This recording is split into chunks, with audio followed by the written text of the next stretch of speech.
Hey guys, welcome back. Earlier today I made a video talking about this mystery oil issue I've got under the hood of the 88 flatbed. I got everything set up here to try to cut it down and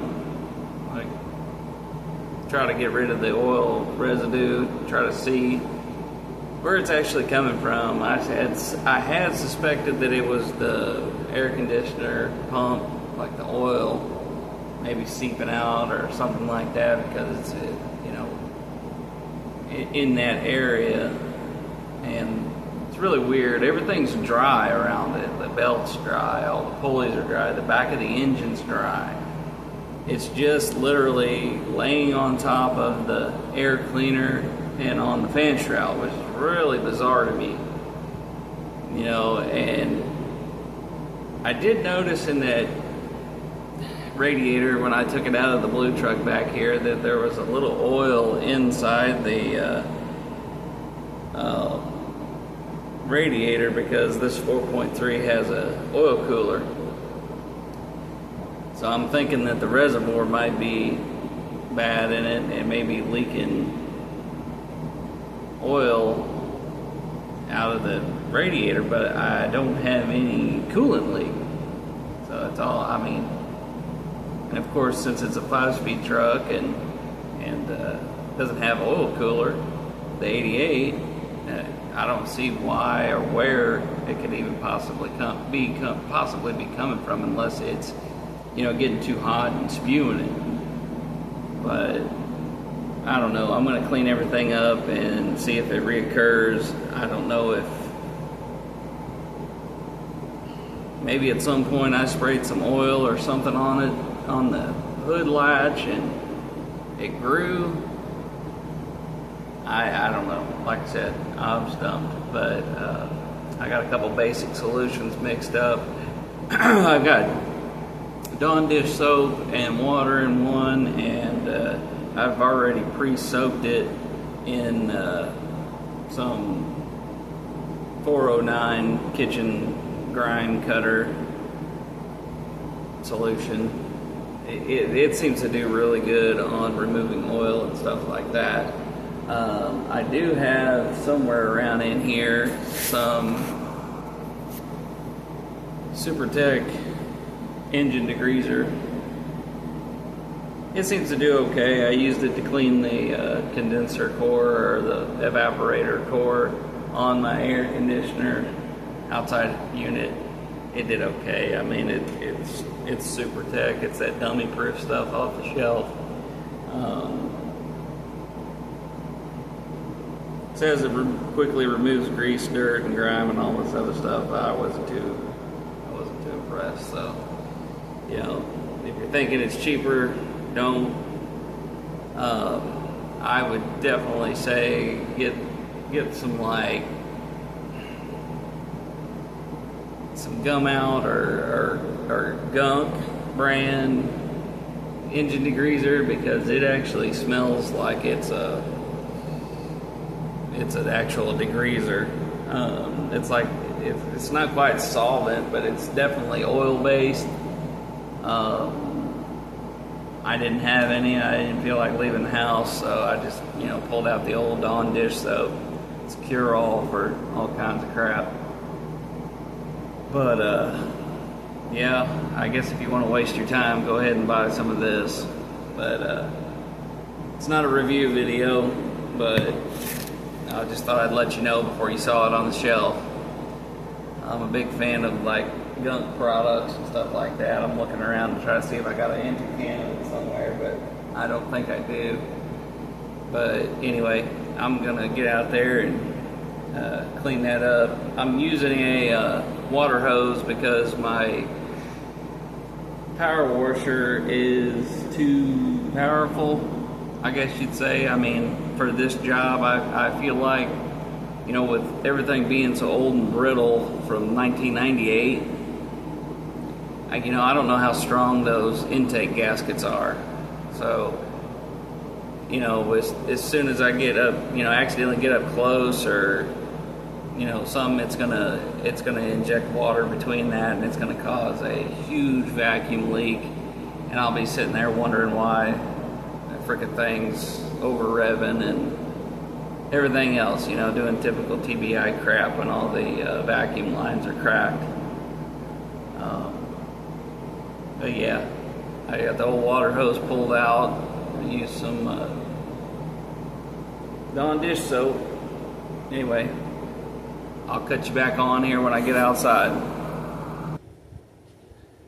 Alright guys, as you can see behind me, I've got that solution just in a regular old bottle.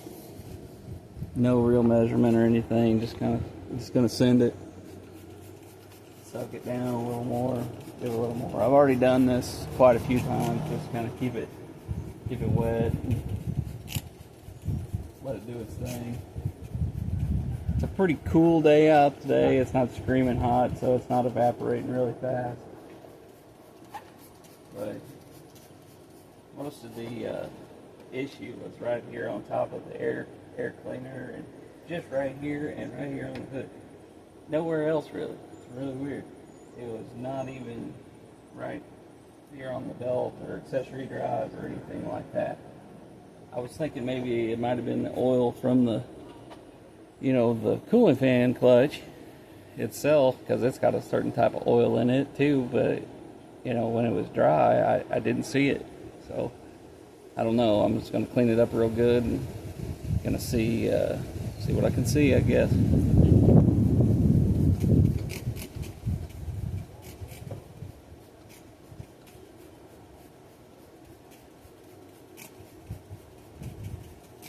Anytime you're washing these old trucks, if you didn't already know, you want to stay away from this part right here. This is where all your main electronics go in, stuff like that. You have another one over here, plug in for your harness and stuff like that. You don't want to inject water into anything like that, and you don't want to get water really in your alternator too much. And if you do, let it sit, let it sit dry.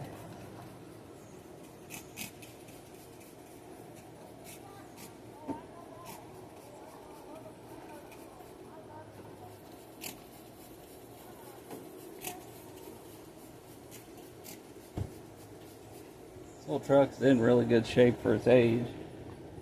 I think it was used for a tender truck for like a local co-op, and they had a whirligig light, like a strobe on top, and it had major issues with water running into the cab and kind of rusted out the floorboard and stuff like that. And I took a cookie sheet before I had YouTube. I took a cookie sheet and screwed it to the floorboard. Fixed that problem right quick. But I think if this isn't air compressor oil, I think I might be able to charge the system and get a new orifice tube and filter and maybe a new front core, and maybe have air conditioner in this old heat. But who knows?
Well, that's pretty much it. I know I sprayed all the areas that I told you not to spray in the video, but you know, that's me.